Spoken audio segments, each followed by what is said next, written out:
Una manera de mostrar continguts és mitjançant l'acció en primer terme. En aquesta activitat, si jo clico damunt de Vincent van Gogh, m'apareixerà el seu quadre. Si clico damunt de Henri Matisse, m'apareixerà el seu. I així amb la resta d'autors. Com hem realitzat aquesta activitat? Doncs bé, tenim preparades unes imatges, en aquest cas podrien ser textos, objectes, qualsevol contingut, i els posarem sobreposats, un damunt de l'altre sense que es vegin. Aleshores, jo en aquest cas ja tinc les imatges a la mida, però si es donés, com per exemple aquesta, que és més gran, la situaríem en el seu lloc, aquí, i intentaríem ajustar-la per tal de que no es veiés que estan sobreposades. Perfecte.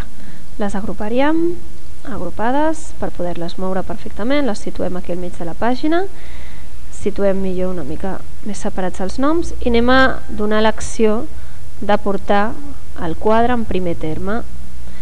Anem al navegador d'accions, buscarem aquí en primer terme i li direm quina serà la destinació, quin serà aquest contingut que anirà en primer terme. Estem amb Salvador Dalí, doncs busquem la imatge de Salvador Dalí i apliquem els canvis.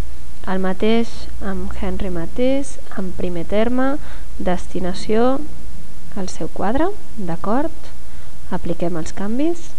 Joan Miró, en primer terme, destinació, ja teníem aquí la primera imatge, apliquem els canvis i ja només ens queda Vincent van Gogh.